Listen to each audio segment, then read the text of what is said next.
Исәнмесез, эфирда яңалыклар вакыты, студияда Лина Хасеншина. Сказали, вот собирают деньги там, кто сколько может, 100, 200, 300 там. Біреулер зорланып күтіп ятканда, икенчеләр үрнәк күрсәтә. Разрешениялар аларга бөтенләй госуслугы белән бөтенесенә һәммәсендә шуны кулланабыз. Бердәм дәүләт хезмәтләре порталына халык нилектән мөрәҗәгать итә? Мы победили в заключительном этапе Олимпиады. Татарстанда туган телләр һәм халыклар бердәмлеге елы тәмам. Бөгелмәдә беренче нәтиҗәләр билгеле. Бу һәм башка яңалыклар турында мин һәм яңалыклар вакыты иҗат төркеме сөйләшәбез. Кышның ике халәте бар. Болытлы икән, кар буран чыга, аязса салкын булачак. Быел исә кыш беренче сценарий буенча хакимлек итә. Узган атнада моның шулай икәнлеге аеруча сизелде. Юлларда кар көртләре барлыкка килде. Юл хезмәткәрләре һәм идарәче компанияләргә ярдәмгә әлмәтләр үзләре дә чыкты. Галеев урамындагы 29-нчы йортта яшәүчеләрнең ишек алдын кардан мөстәкыйль рәвештә чистартканнарын безнең иҗат төркемендә күреп кайтты. Сказали, вот собирают деньги там, кто сколько может, 100, 200, 300 там. И заказывают технику, вот, убирать снег. Юлы бар, йөреп булмый. Юллар, тротуарларда кар көртләренең Галеев урамындагы 29-нчы йортта яшәүчеләр бу елларда аеруча интекте. Чистартылмаган карның күплеге хәрәкәт иткәндә дә, машинаны парковка куйганда да кыенлыклар тудыруы буранлы кышта табигый әлбәттә. Было много, за эти дни было очень много снега, и вот, смотрите, сугробы такие, что машина вообще некуда, даже заехать не может.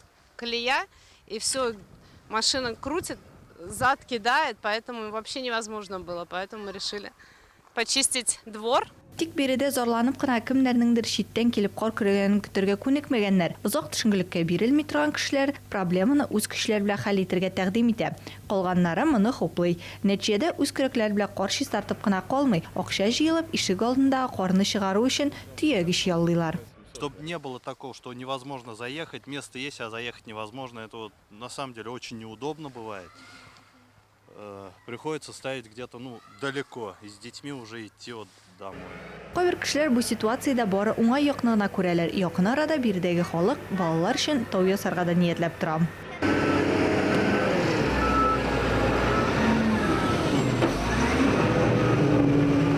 Ишек алларында чисталыкны 198 ишек алды җыештыручы һәм 20 идарәче компания техникасы тәэмин итә. Шәһәр юллары һәм тротуарларының чисталыгы исә Әлмәт автомобиль юллары идарәсе хезмәтчәннәре җилкәсендә. Көн саен шәһәребез юлларын җыештыруда 70 хезмәткәр һәм 41 берәмлек техника эшли. 14 гыйнварда урамнардан 170, ә 15 гыйнварда шәһәр урамнарыннан 150 КАМАЗ кар чыгарылган. Алсу Нуриева, Милена Валиева, Тимур Туманов, яңалыклар вакыты, Луч Әлмәт телекомпаниясе. Татарстан гидрометеорология үзәге фаразына караганда республикада һава торышы үзгәрмәячәк. 18 гыйнварда төнлә һәм көндез республика территориясендә 1-2 километрга кадәр күрем начарлану белән буран көтелә. Синоптиклар шулай ук секундына 15-18 метрга кадәр көчле җил турында кисәтә. Юлларда бозлавык саклана. Соңгы тәүлектә Татарстанда COVID-19 зарарлану буенча 113 яңа очрак ачыкланган. Аларның 5-се читтән кертелгән, калганнары элемтә аркылы. 27 кеше хастаханәгә салынган, 86-сы өйдә дәвалана. Иң күп зарарлану Казанда ачыкланган. Пандемия вакытында 44411 татарстанлы коронавирус юктырган. Гомумән алганда республиканың 37658 кешесе сәламәтләнгән. Шул исәптән 19-ы узган тәүлектә. COVID-19дан тагын 4 кеше үлгән. Пандемия башыннан бирле коронавирус 1526 татарстанлының гомерен үзгән.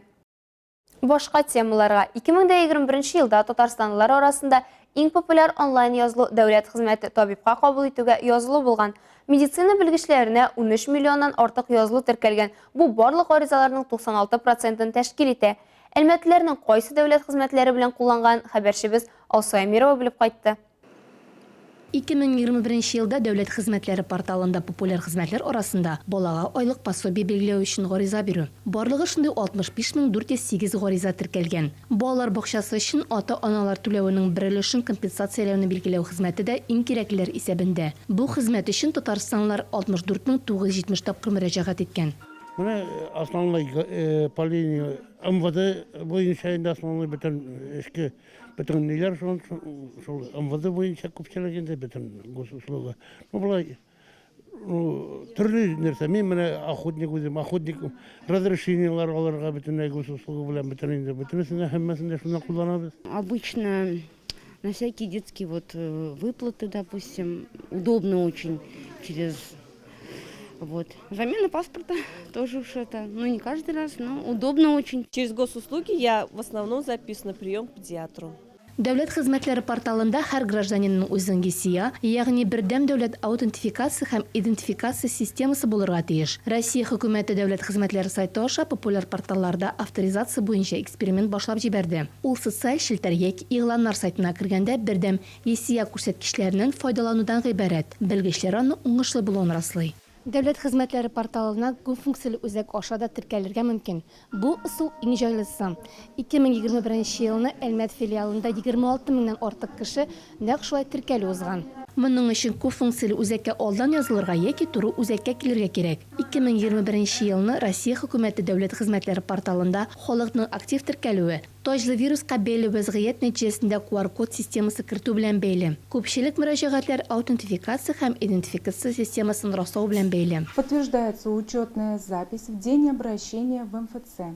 На портале государственных услуг проверка осуществляется от 1 минуты до 5 рабочих дней. Соңгы арада белгечләр Россиялеләрнең дәүләт хезмәтләре порталындагы исәп язмаларына бәйле мошенниклык очраклары ешаю хакында кисәтә. Сайт администрациясе файдаланучыларга аккаунтны яклау буенча киңәшләр белән хәбәрнамәләр җибәрде. Киңәшләрнең берсендә SMS хәбәрләр порталыннан алынган мәгълүматларны өченче затларга тапшырырга ярамавы ассызыклана. Дәүләт хезмәтләре порталындагы исәп язма кодыннан шалтыратып сораучыларга җиткермәү сорала. Алсамиров, Рафаэль Сафин, Яңалыклар вакыты Луч Әлмәт телекомпаниясе. 2021 ел Татарстан Республикасында туган телләр һәм халыклар бердәмлеге елы девизы астында узды. Мәгариф өлкәсендә эшләүчеләр аңа йомгакны тантаналы рәвештә ясады. Бөгелмәнең 14нче Ходыятласы исемендәге гимназиядә узган күңелле чарадан Бөгелмәдәге махсус хәбәрчебез Айгөл Шәрәфиева репортажы. Бүген бөтен нәрсә стандартларга кергән, шуңа карамастан иҗатка урын бар. Моны Наратлы урта мәктәбе укучылары ачык дәлилли. Туган телләр һәм халыклар бердәмлеге елына йомгак ясау тантанасына алар милли ризыклар пешереп алып килгән, милли йорт өстәлен корган, милли киемнәр кигән. Татарстанда 126 меңнән артык чуаш кешесе яши, ә Бөгелмәдә исә аларның күпчелеге әлеге авылдан. Шуңа да Наратлы урта мәктәбендә милли бәйрәмнәргә зур урын бирелә, халык традицияләрен сакларга тырышалар.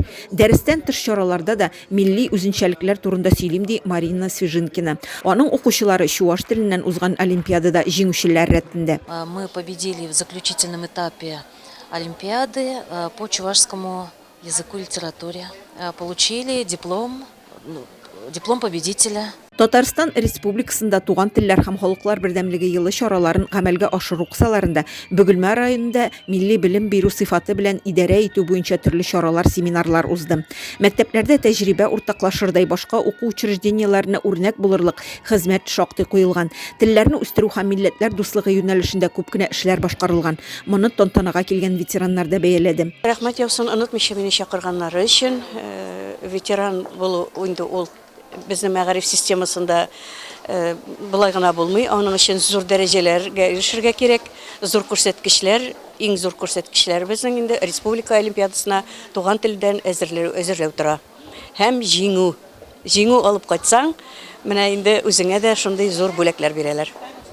Ел дәвамында укытучылар һәм тәрбиячеләр милли телләрне саклап калык девизы белән эш итә. Тантаналы чарага иң уңганнар чакыру алган. Аларга мәгариф идарәсе исеменнән рәхмәт хатлары тапшырылды. Шул рәвешле Бөгелмә туган еллар елы белән саубуллашты. Нәтиҗәләр бик уңай, бик күп. Менә әле күптән түгел генә безнең мордвалар, чуашлар булып кайтты олимпиадада, менә быелгысында инде алар да анда җиңүчеләр дә алып кайттылар. Шуңа күрә безнең катнашкан һәрбер республика тарафыннан үткәрелгән чараларда барысында да җиңүчеләр бик күп.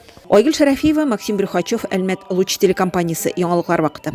Ә хәзер кыска вакытлы рекламага бүленәчәкбез. Аның артыннан безнең эфирдә. Бик зур рәхмәт бу бәйрәмне, соревнованиеларны оештыручыларга инде. Әлмәттә чаңгы сезоны ачылды.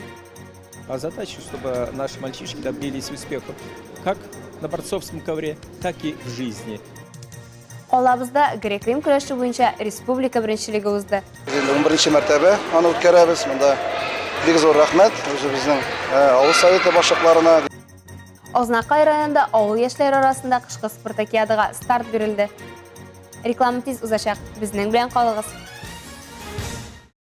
Әлмәттә шаңғы сезоны ачылды. Снежинка спорт һәм ял базасында күп кенә спортчыларыбызга битараф булмаган әлеге спорт төре буенча ярышларга старт бирелде. Сәгать иртәнге 10. Урамда салкын буранлы җил булуга карамастан спортчылар масса күләм шаңгы ярышына күпләп җыелган иде. Бу юлы иң кече шаңгычлар ярышында 100дән артык спортчы катнашты. Яңа һәм профессионал уенчылар өчен 1 километрдан алып 10 километр озынлыктагы дистанциялар әзерләнгән иде. Әлмәттә шаңгы спорты тиз үсеш ала. Булар барысы да Татнефть компаниясының ярдәме нәтиҗәсе. Соревнования – это первый этап, то есть у нас в течение зимы. Бу ярышлар беренче этап, ягъни бездә кыш дәвамында шундый 3 этап булачак һәм алар шаңгы спорты федерациясе ярдәмендә уза. 12 февральдә безне Татарстан шаңгы юлы акциясе көтә. Быел без аны гадәттәгечә ипподромда түгел, экстрим парк территориясендә үткәрергә планлаштырабыз. Рассматриваем экстрим парк, территорию экстрим парка. Шаңгы дашуы Алина өчен хоббига әйләнгән. 16 яшьтән шаңгы спорты белән шөгыльләнүче Алина Мөхтабарова үзе генә түгел, балаларын да шаңгы шуарга өйрәтә һәм башка спорт төрләренә дә улларымны җәлеп итәргә тырышабыз ди. Спорт ул безгә сәламәтлек бирә. Мин аның белән спорт белән балаларымны да өйрәтергә тырышам. Чыныктыра ул безне. Эштә һәм булай көндәлектә дә ярдәм итә. Мин шаңгыда шуарга бик яратам. Шулай ук башка спорт төрләрендә үз итәм, ләкин иң яраткан спорт ул минем өчен шаңгыда шу. Мой самый любимый спорт это лыжи. Ярышларның максаты өлкән буынны һәм яшьләрне даими рәвештә шаңгы белән шөгыльләнүгә җәлеп итү. Шулай ук халык арасында физик культура һәм спортны пропагандалау. Бу балалар белән шаңгы шуыш ярышларына килдек. Безнең бүген командада 5 балай, 12 яшьтән 17 яшькә хәтле. Бар балалар үзләре заниматься итәләр, монда тренировкаларга киләләр. Кайберләре үзләре инде минем белән мәктәптә эшлибез. Бик зур рәхмәт бу бәйрәмне, соревнованияларны оештыручыларга инде. Мин 5 ел йөрим, менә бик яхшы. Рәхмәт организаторым. Ел сайын сәламәт яшәү рәвеше алып баручы кешеләрне җыя торган шаңгы трассасы кемгәдер җиңел бирелде, ә кемдер өчен кыенлыкларсыз узмады. Чөнки чыннан да шаңгы трассасы катлаулы ясалган. Ярышның нәтиҗәләре яшь аралыгын исәпкә алып билгеләнде. Шаңгы шу ярышлары кышкы Олимпия уеннарына 1924 елдан кертелгән. Бүген Снежинка ял итү үзәгендә ярышта катнашучылар 3 километрдан 10 километрга кадәр аралыкны уздылар. Ширай Юнусова, Тимур Туманов, яңалыклар вакыты өчен Луч Әлмәт телекомпаниясе. Әлмәттә грек-рим көрәше буенча яшь спортчылар арасында Татарстан Республикасы беренчелеге узды. Татнефть спорт комплексында оештырылган ярышларда 2002-2004 елгы көрәшчеләр көч сынашты. Әлмәтнең Олимпия резервындагы спорт мәктәбе көрәшчеләре биредә яхшы нәтиҗә күрсәтте.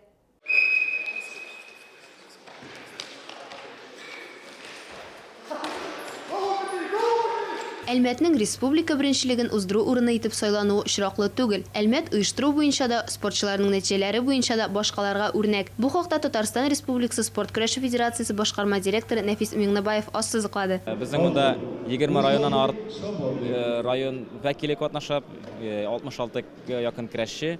Менә алар бүген ярышларда катнашканнан соң беренче, икенче, өченче урынга егетләр Казанда күнегеләр үткәрәчәкләр Казан Олимпия мәктәбендә. Ике келәмдә бер үк вакытта көрәшләр бара. 60тан артык спортчы бөтен республикадан җыелган. Алар республика җыелма командасына керү өчен көрәшәләр.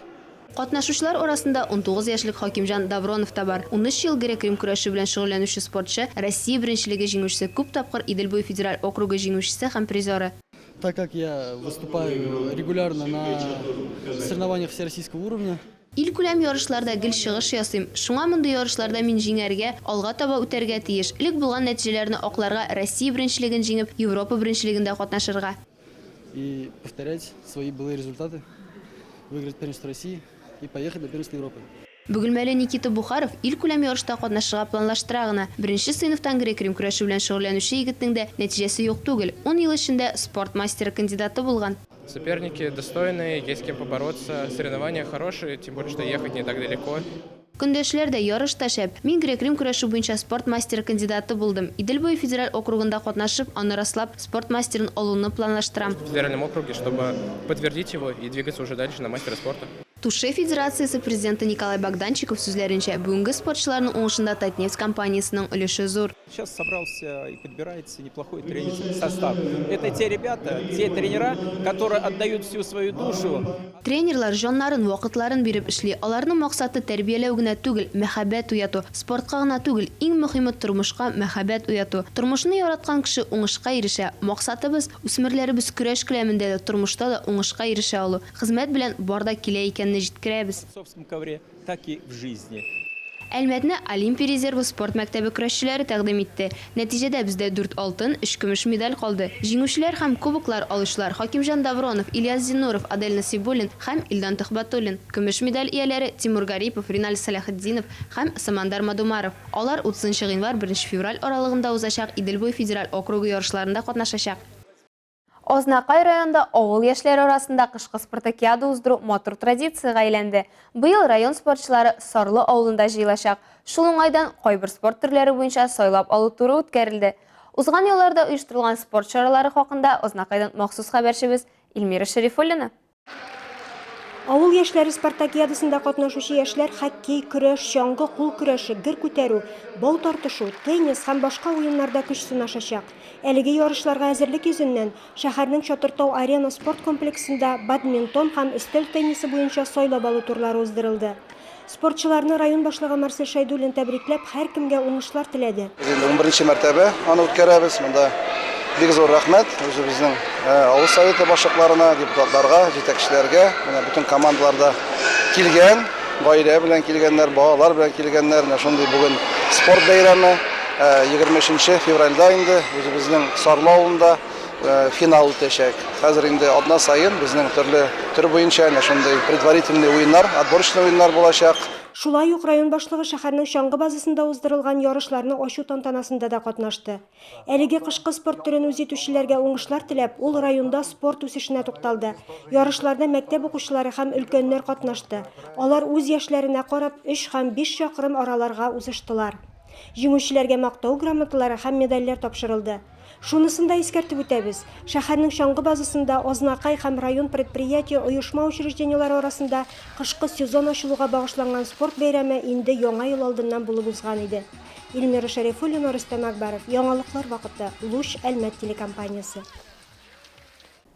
Баланың шәхсен һәр яклап үстерү, аның индивидуальлеген формалаштыру, физик һәм интеллектуаль сәләтләрен, рухи сыйфатларын үстерү өчен гаять мөһим. Шуңа ата-аналар бала фикеренә игътибар белән колак салырга тиеш. Алар арасында бию түгәрәкләре яки спорт секцияләре сыман ук музыка юнәлеше дә популяр.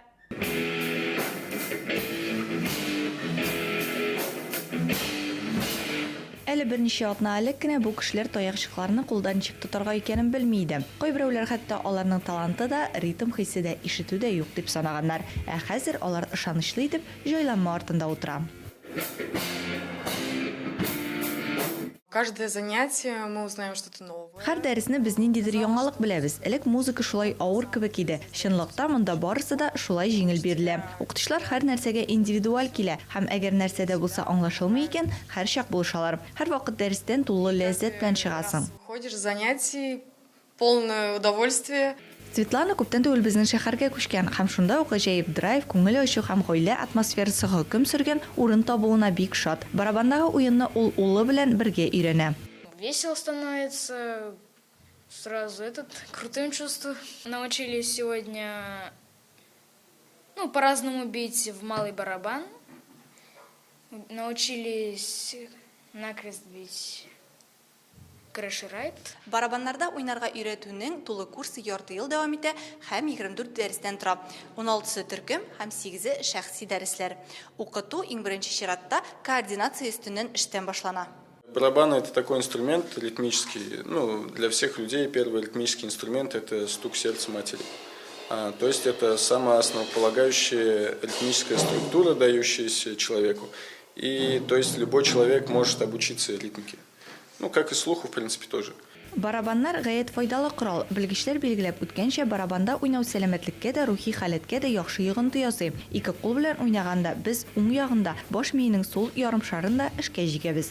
Чем больше связей между полушариями, тем, так скажем, тем больше и надежнее связь между ними. Ярымшарлар арасында элемтә күбрәк булган саен, алар арасында ышанычлырак элемтә бар. Шуңа бәйле рәвештә безнең баш миебез тизрәк эшли. Ике кулны да эшкә җәлеп иткәнгә математик һәм иҗади сәләтләр арта. Благодаря тому, что мы задействуем две руки, так скажем.